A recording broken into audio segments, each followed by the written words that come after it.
All right, everybody, welcome back to the podcast. Thank you for rating and reviewing us. Thank you for supporting this show at patreon.com/Matt Lewis. And I'm excited to welcome back frequent guest of the show, always a hit. He's the senior editor at TheDispatch and a contributing writer for The Atlantic, also the co-host of Advisory Opinions and Good Faith podcasts. David French, welcome back to the news. Well, thanks so much for having me back. I always enjoy it, so I'm looking forward to this. Excellent. Well, I guess we have to start with Dobbs, right? Earlier this week, the Supreme Court heard the oral arguments. I know you have talked about this on other podcasts, but the public is clamoring for more. Can we read anything into these oral arguments? Yes and no. Okay, so it's always dangerous. Here's the caveat. Are you ready for the caveat? Yes, the caveat is you never know until the decision is issued. Okay, so that's caveat number one. Caveat number two is that's doubly true in a hyper contentious decision. So there's actually a history, pretty well reported history of justices seeming to switch their votes. In fact, one of the most famous examples of that is an abortion case, Casey, that it appeared that Justice Kennedy was ready to be the fifth vote to overturn Roe and switched his vote. I mean, there's reporting going all the way back to 1992. You can find a Washington Post piece from 1992 saying that he switched his vote because Larry Tribe got to him, the Harvard law professor. So another famous example of this is allegedly Obamacare, where Justice Roberts was going to be in a majority striking down the mandate in Obamacare, but instead, discovered the penalty to be a tax and Obamacare is saved. So those are the two caveats. One, as a general matter, you can't definitely predict. And as a specific matter in the hyper contentious cases, it's particularly perilous. But with those caveats out of the way, if you were going to be a betting man after just hearing that oral argument, you would say that by a 6-3 alignment, the Mississippi law is going to be upheld. And by a 5-1-3 alignment, Roe and Casey themselves are going to be reversed. Yeah. That's what I would be thinking if I'm the lawyer for one of the clients, that's where my post-oral argument prediction would be. I mean, the fact that the court voted to even, take up the Mississippi case would suggest that that is probably going to be overturned, right? Well, I don't think they voted upheld. Yeah, I don't think they voted to take the case to overturn the Mississippi law because they didn't have to take the case for the Mississippi law to be struck down. I mean, they could have just left it alone. So I think they took the case to uphold the Mississippi law.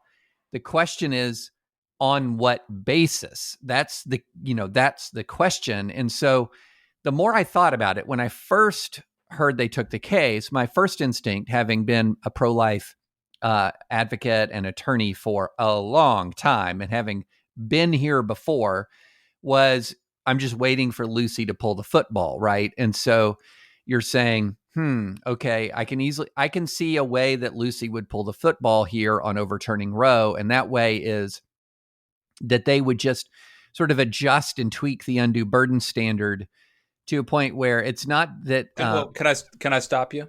Yeah, stop. Okay, stop away. So I want to go through my understanding. Since you said undue burden, right? I'm going to go through my understanding, my rudimentary understanding of this, and you tell me if I'm right. Okay, so Roe versus Wade, 1973, the court invents an imaginary right to privacy. And that is the basis for legalizing abortion in the first and second trimester. Is that right?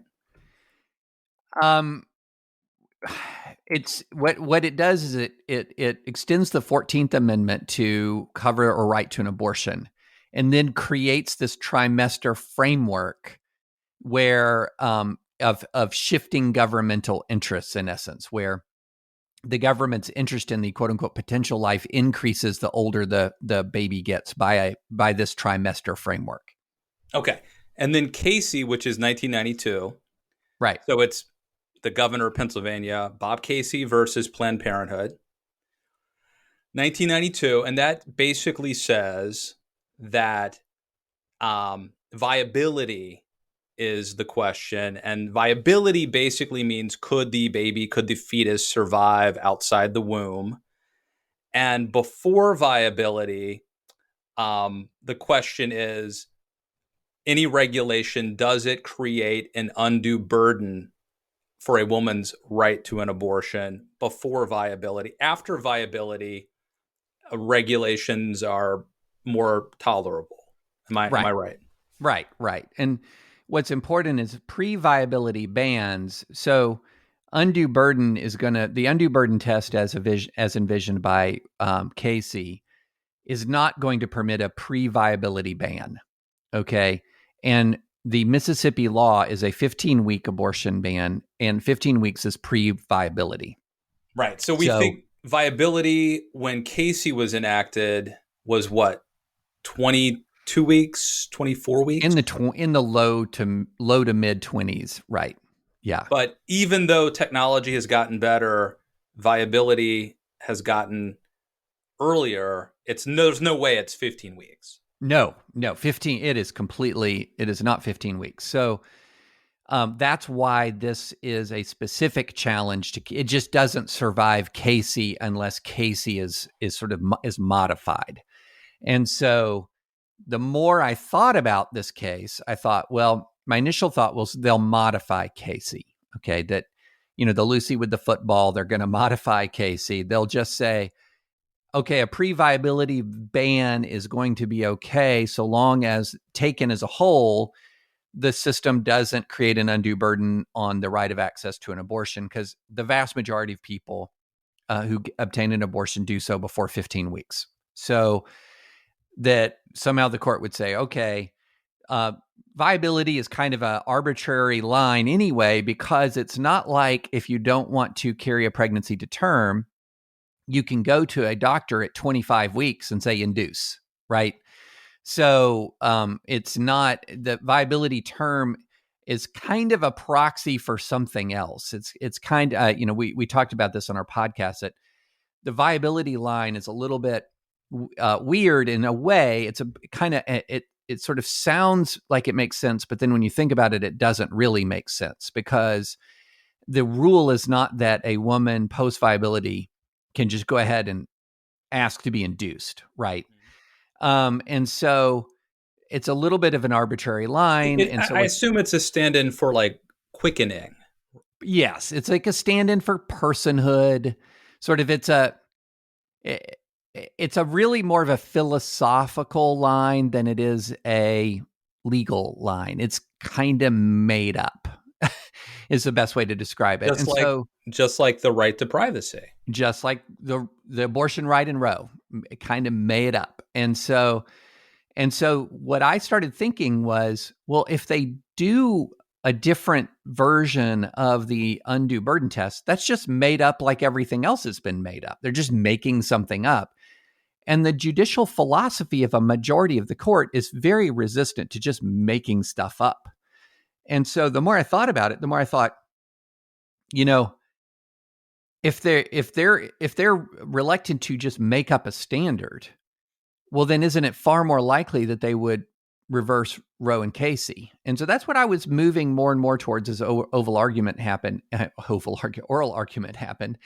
And then when Kavanaugh started talking about precedent, I was thinking, oh, this could really happen, because Kavanaugh, if you remember, during one point of the oral argument, just goes off on a line of really critically important constitutional rights that were the result of overruling and reversing precedent.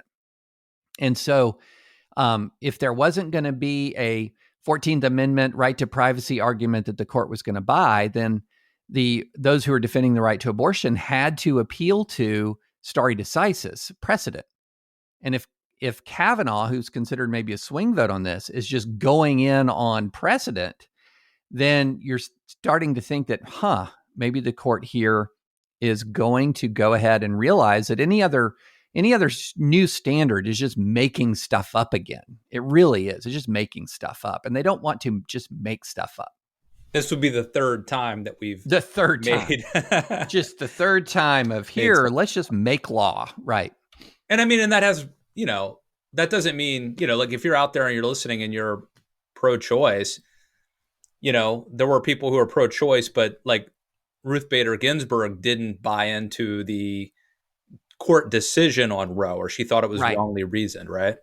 Yo, she spent years talking about that, actually. So in 1992, she delivered a Madison lecture at New York University, and she said two things that are really key to understanding why the court might just go ahead and reverse Roe and Casey. She said, one, judges legislate, but if they're going to legislate, they need to do so very slowly and incrementally.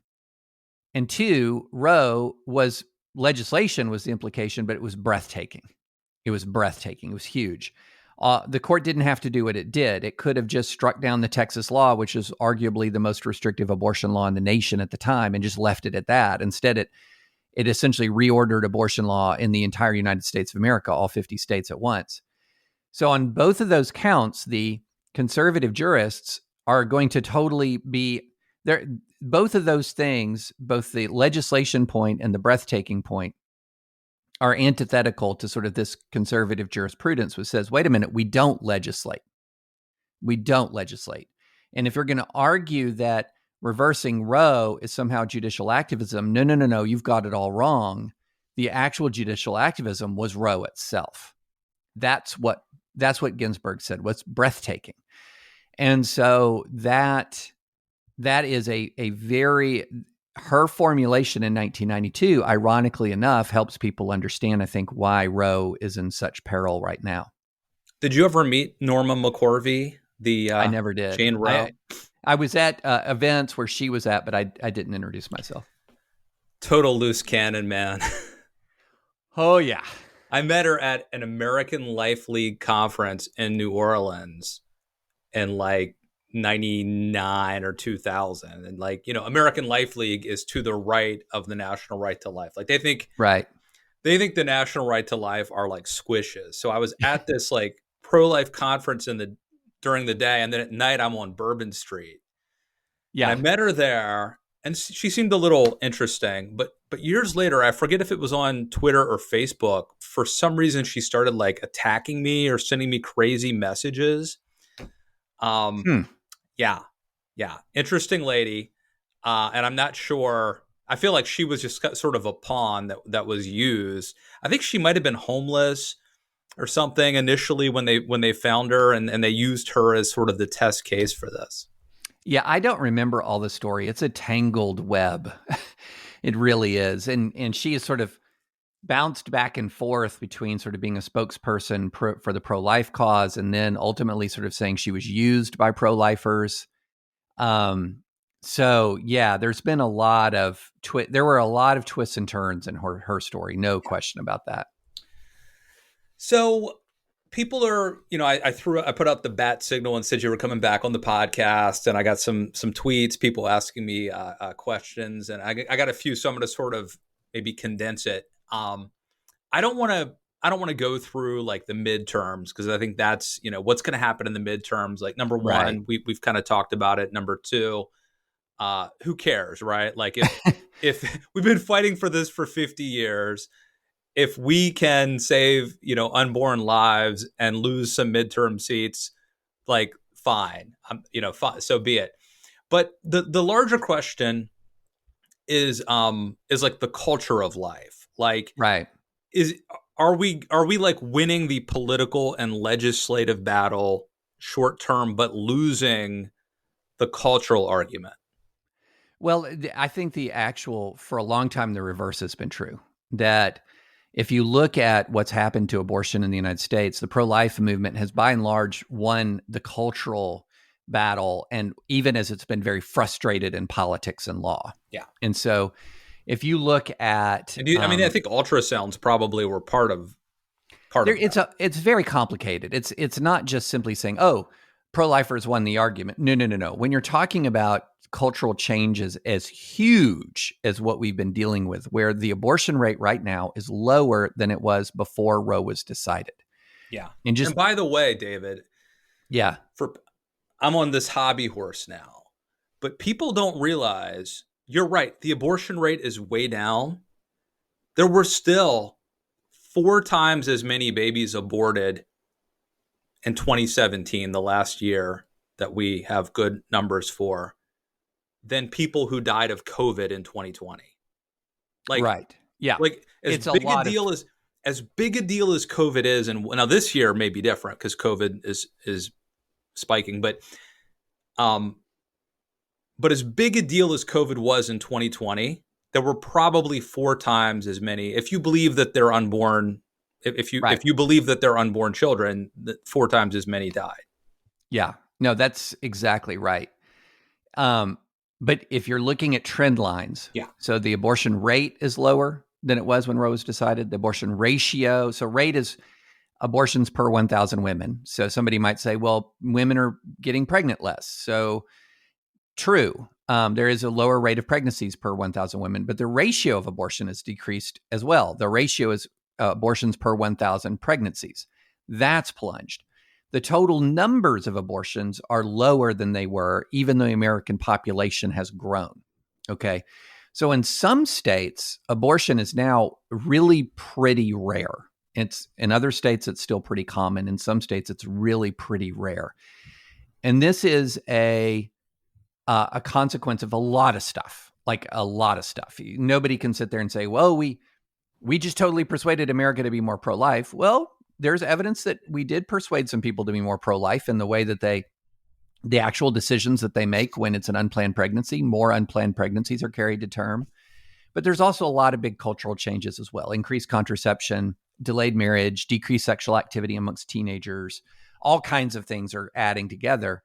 And so what that has meant, and I think it's and then the other thing is, and this is a point Sarah made in our podcast, Sarah Isger, my co-host, is that abortion itself has proven to be different in the hearts and minds of Americans in a way that abortion rights activists in the 1970s did not anticipate at all. When Roe was decided, it was coming at the end of a long line of Supreme Court precedents from a court that had done a bunch of stuff, had really, you talk about judicial activism. For about a 20-year span, the Supreme Court of the United States had really reordered a lot of American law and society in some pretty profound ways, positively and negatively. But Brown, for example, huge case, positive, absolute necessity. Roe, profoundly negative. But when it was decided, there wasn't necessarily a thought that Roe was going to be this contentious. This is kind of like Obergefell right now, there is no meaningful movement to undo or roll back gay marriage. It just doesn't really exist in the United States. Obergefell in many ways was sort of the capstone of an ongoing cultural change. Well, that was a lot of the sense of what Roe was, the capstone of an ongoing cultural change. And there was a cultural change regarding abortion that was in process. But that's not how it turned out. That's not how it turned out. How it turned out is that abortion is quantifiably, substantially, fundamentally different from some of these other precedents that the Supreme Court the Supreme Court decided in the 60s and 70s. And it has been an open wound on the American body politic ever since. And the interesting thing is, a lot of the data shows that even if somebody is very dedicated to abortion rights, they do not think that abortion itself is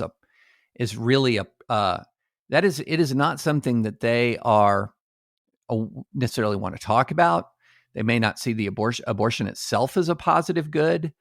And so you have a lot of folks who are pro-choice by political conviction who absolutely would never abort.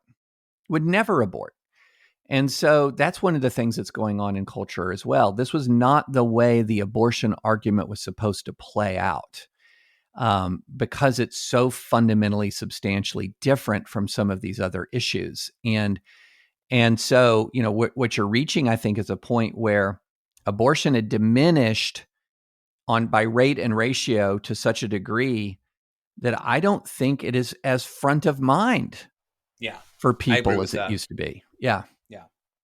No, I agree. And that plays into actually does play into the political midterm question, because initially I thought I wrote a piece 6 months ago where I said it's much more likely Roe will be overturned than Roe Casey will be overturned than you think, and no one's talking about the implications this could have on the mid. This would happen Right. June or July of a midterm year, and everyone's talking about all the other variables. But then we saw what happened in Virginia, we saw what happened in Texas, and the abortion issue does not seem to be. There's not a backlash against Republicans, really. Well, there is on Twitter, which we all know is not real life. According to Dave Chappelle, and I Yeah. think he's right about that. And a lot of people forget that. I mean, you say that and you laugh, but by golly, there's a lot of people in this country who are very obsessed with politics who think that Twitter is the place where, is the room where it happens. But it's not. It's not. And there, you talk about SB 8 in Texas. Think about this. Think about how much more of a backlash there was to the Religious Freedom Restoration Act passed when Pence was governor of Indiana in 2015 than there was to the Texas SB 8. Think how much more of a backlash there was genuinely across, or how much more of a controversy there was across the United States of America. Not necessarily backlash, but certainly controversy in the most recent Dave Chappelle comedy special compared to SB 8 in Texas. And then Terry McAuliffe spent millions of dollars running on protecting abortion rights in Virginia, in a gubernatorial race that, quite frankly, if Roe and Casey are reversed, a gubernatorial race that would be consequential for abortion rights in Virginia. And only 8% of Virginians, according to exit polls, put abortion at the top of their list of issues. And of those 8%, almost 60% were pro-life. So I was talking to a guy who is privy to the numbers in a really big, and this is, by the way, bipartisan, privy to the numbers in a really big Christian website. And he said abortion stories don't move people. Yeah. The numbers in the way. It seems like it's woke politics and trans anti-woke issues like that. That's the new culture war. Abortion doesn't do it. And what's funny is, as long as Trump was president, I don't think we could get a good sense of this, right? Because if Trump is president and there's a abortion, law or something is handed down, but everyone's focused on Trump because Trump would have tweeted something crazy. He would have imposed a Muslim ban or something. And we would have thought, well, but if Mike Pence was president, the world would go back to everybody attacks social conservatives. But right. But now Trump is gone, and the Texas law didn't really. I mean, it was a big deal on cable news for 2 days. Yeah, exactly. I mean, even the Dobbs oral argument, I was actually kind of closely looking at some of the most read story lists that you would see on mainstream websites. And yeah, in the day or two following Dobbs, abortion stories were right up there. And then very quickly, they were gone, even though abortion stories were still being written. And I mean, I wrote a piece at the Daily Beast that was a very pro-life piece. I didn't even get that much. I mean, I got much more pushback for my tweet about Bob Dole, which we'll talk about next, than I did about writing a pro-life, piece at the Daily Beast. I wrote, I had 2 pieces in 2 days at The Atlantic. One was talking about this sort of culture of fake toughness and masculinity on the right.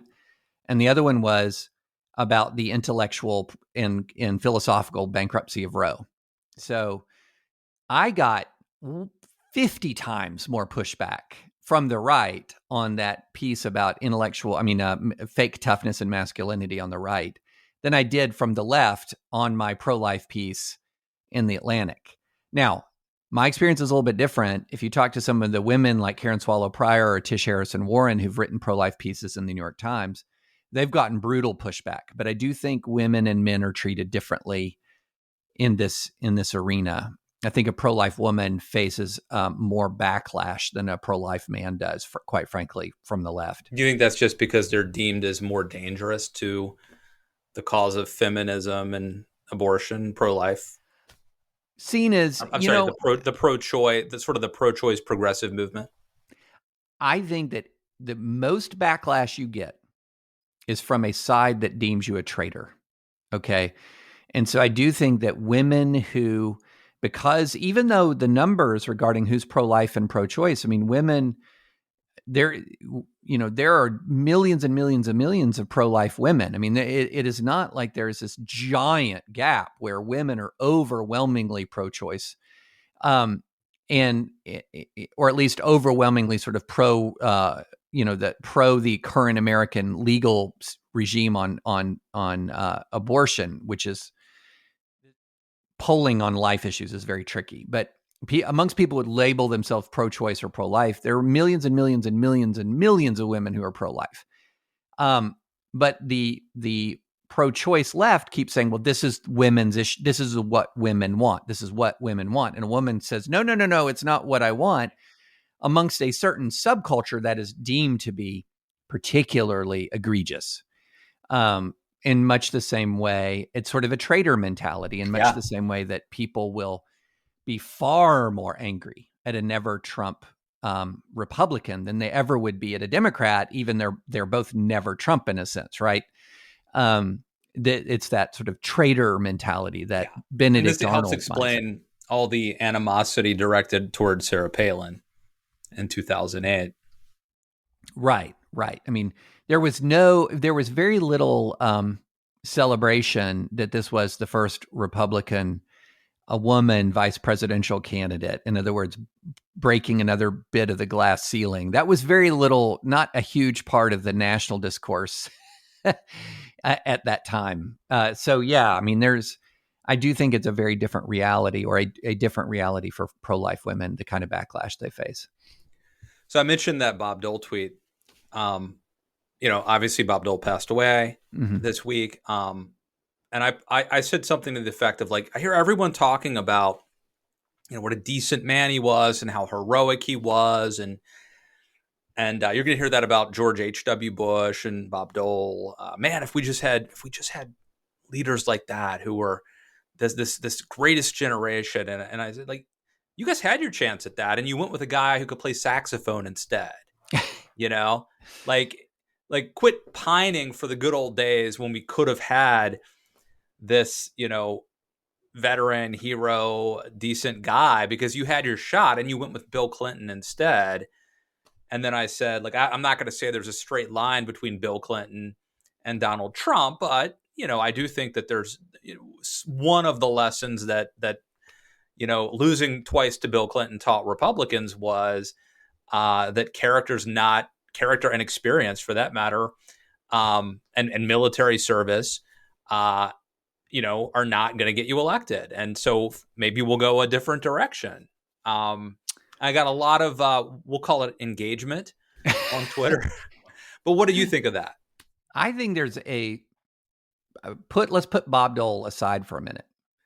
And George H.W. Bush. I think there's a much straighter line between Bill Clinton and Donald Trump than people recognize. And that much straighter line is the line from Bill Clinton to Hillary Clinton. And Donald Trump only becomes president if he's running against Hillary Clinton. I mean, I'm firmly convinced of that. I think that in nominating and Hillary Clinton, the Democrats nominated the only candidate who could have possibly lost to Donald Trump. And the line between Bill Clinton and Hillary Clinton is about as straight a line as you're going to get. And the line between Bill Clinton and Hillary is a straight line on multiple prongs. I mean, they're the Clintons. There's a straight line there. They share some common character traits. An aversion to honesty, a sort of a baseline level, a persistent stench of corruption. One of the ways that I put it, I think, obviously, Hillary didn't have the same kind of personal scandal that Bill did. And I don't know if you watched American Crime Story Impeachment. The Monica Lewinsky, what a creep. What a creep Bill Clinton is. I mean, when you think about a president of the United States having an affair with an intern, the power imbalance, come on. I mean, just come on. And Yeah. So Hillary didn't have that, obviously. But, from the cattle futures to the billing records to the email issues, and I'm sorry to your progressive listeners, if when I was in the military, handled classified information the way Hillary handled classified information, my best option would have been trying to avoid some sort of dishonorable discharge. That would have been one of my best options. So you have all of that corruption and none of Bill's charisma. And so, right. so there's your straight line there. There's your straight line. That's a valid point. It's a different point than the one I was making, which is that the American people, we can talk all about, man, if we just had leaders like Bob Dole, but you could have had him, and we chose not to. And look, maybe we wanted a bridge to the future, not a bridge to the past, right? Maybe, right. Maybe, we wanted, it's the economy. Who knows? But we had that choice, so we didn't take it. And now we went a certain direction, and the 90s were a lot of fun for me. But here we are. Yeah. I mean, I remember Bob Dole in 1996. What was the phrase he was using? Where is the outrage in America? Where is the outrage in America? And he was talking about, some of these, there were a considerable number of Clinton scandals by 96. I mean, Monica emerged in 98, of course, but by 96, it was pretty well known that Clinton, there was just a atmosphere of shady dealings around him.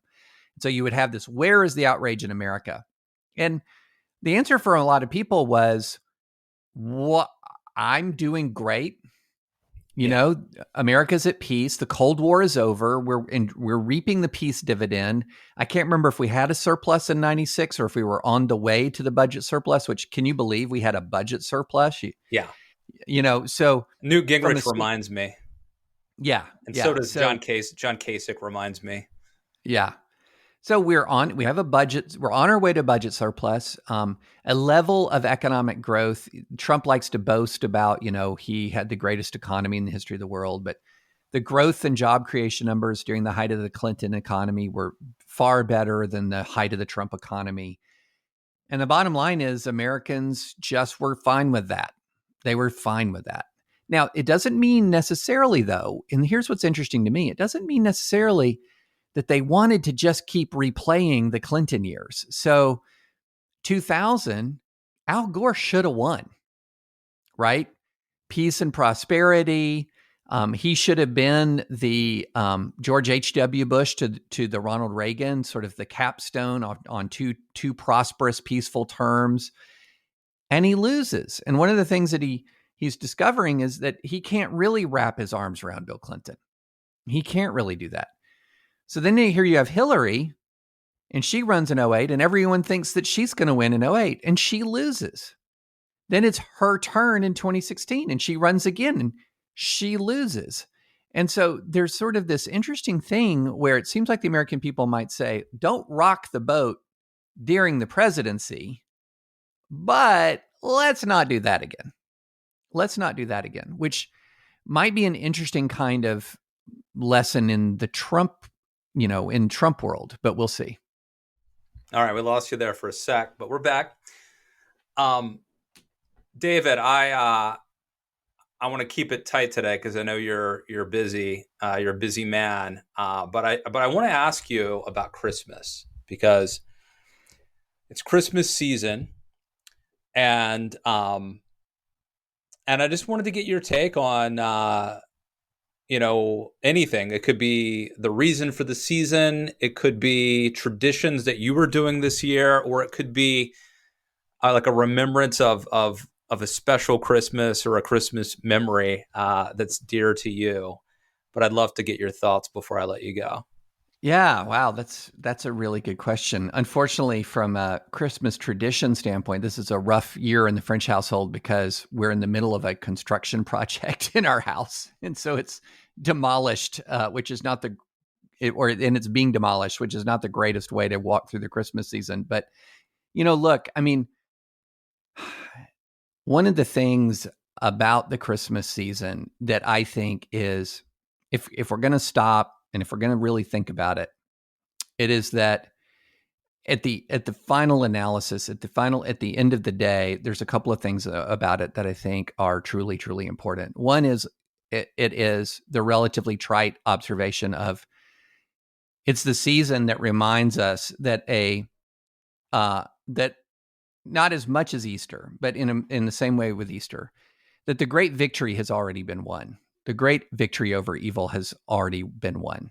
The victory over sin and death has already been won. And the Advent season reminds us that we're walking back through this process of birth, which then ends in death, which then moves to resurrection, that the incarnation is a seminal moment in history, not just in the sense of changing the historical arc of the world, which it did, but in changing the arc of eternity. And so therefore, there is not a reason to walk through this world hopelessly. There is not, even though we can walk, adversity is difficult, times may be uncertain. You can go through a lot of pain and stress, especially pain and stress related to illness, related to financial uncertainty, related to uncertainty about a country, but you don't walk hopelessly because the ultimate victory has already been secured. And then the other thing about it, and that is another thing about it that I think is super worth focusing in on in a politically contentious time when we are so focused on power. We're so focused on power. How much that is contrary in so many ways to the story of Jesus Christ himself. This was not a baby born into power.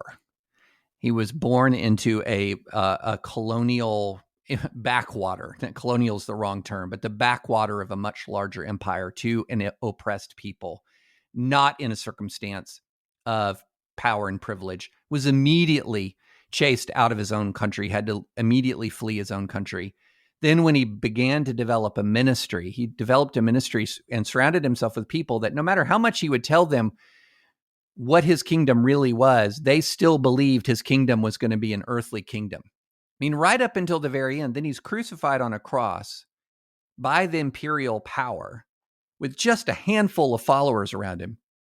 And they're still not getting it. They're still not getting it. And even when he's resurrected, they're not fully getting it. They're not fully getting it. You know, it took the day of Pentecost. It took much more over time to sort of deconstruct what all of these folks thought about what a Messiah was going to be, and then reconstruct what their understanding of what a Messiah actually was. And what the Christmas season does, I think, is a reminder to Christians that if we are to imitate our Savior, and as Christ said, take up your cross and follow me, then our lives are not to be defined by the lust for power. Our understanding of what it means to be a Christian or the health and vitality of the church is not defined by our power. And I think that that's an important reminder at Christmas. It's an incredibly important reminder at Easter. These are two seminal moments of a reminder that it is not the raw political and cultural power of the church that causes the church to thrive. And we know that from not just the teachings of Scripture, but the example of Jesus himself. Well, I tell you what, man, that whole thing about the contrast between an earthly king that's going to defeat your enemies and versus a spiritual savior. I used to feel like being involved in politics was very consistent with faith. Being in conservative politics was very consistent with my faith. And now they're very much almost opposite. I mean, I really see a stark contrast between, today's, say, like Republican Party, for example, and what a Christian should be. And I see the tension, or I have to deal with the tension of the in this world, but not of this world. And it is hard to really balance those things, but they are very much at odds. Some of the things that you would say or do if you were primarily focused on power and this earth. And you can even justify it by saying like, well, we have to do these things and behave this way so that we will keep religious freedom and fight off the people who want to, the secular people who want to get rid of the church, or, and so, yeah, you can go pray all you want, or you can go feed the poor all you want, but like, we need to have political power, not only for this country to survive and protect, Christian or religious freedom from other countries, but even against our enemies, domestically. So it is so weird how this message has gotten more and more true to me in recent years. If I look at the American right, it feels a lot more Nietzschean than Christian. Often it is focused on power. It nurtures the will to power. It justifies almost all manner of cruelties and degradations in the quest for power. And nothing about that is Christian. Now, there are far-right Christians who will say, well, once we have scorched the earth and obtained the power that we seek, look at all the good we're going to do. Yeah. It's going to be all of this cruelty is for the common good. But a lot of it, you begin to see, I don't see the distinction between an almost purely secular pursuit of power and the Christian pursuit of power any longer in the public square. And much of the right, it seems to me, the way it conducts itself in politics it's not just sort of unchristian, it's antithetical to Christianity. The almost total absence of the fruits of the Spirit, for example, in the public conduct of so many Christian voices is striking. It's striking, but it's all for the common good. It's all to do good things. And yet that's not remotely the example of Jesus. It's not remotely, and as he and his apostles laid down a host of commands about the way we are to treat people, even those people who are enemies. And when Scripture says love your enemies, they're not talking about people who dunk on you on Twitter. At that point in the first century, when you're talking about love your enemies, you're talking about people who were persecuting Christians to the point of torture and death. And now we think that if a politician said bad things about Christians, that relieves us from any and all obligation of kindness or any and all obligation of love. And it's incredibly sad to see, and it has profound consequences, not just for our nation, but for the church as well. I don't want to go into just war doctrine or anything like that. I mean, I always heard about how, when I was a kid, I would hear about how, like, Hitler he sort of co-opted the church. He pretended to be religious, but he secretly believed that Christianity was weak, and that, turn the other cheek is not a great way to dominate Europe. You're someone who served in the military. Mm-hmm. Now, I understand that there's a difference between murder and defending your country in the military. But like, if we were to take all of Jesus's admonitions about turning the other cheek, and if we were to build a society where our Marines followed that, I don't think we could make it. Well, in 30 seconds, and David French, in 30 seconds, how do you square those things? Well, just war doctrine is a doctrine developed out in the history and the tradition of the church. And one of the, when you're talking about the role and the authority of the state, you're often talking about, it's quite explicitly in Scripture that indicates the state does in fact bear the sword, and the state does have sort of holds terror for wrongdoers. And so the question is, under what circumstances should the state bear the sword, and what is the influence of Christian thinking on that? And turn the other cheek is not a requirement that, say, for example, I'm turning the cheeks of people I'm supposed to protect. It is not if I'm a Marine, I'm protecting a nation. And turn the other cheek is not an admonition that says, go ahead and slaughter the inhabitants of my community. No, that is not it at all.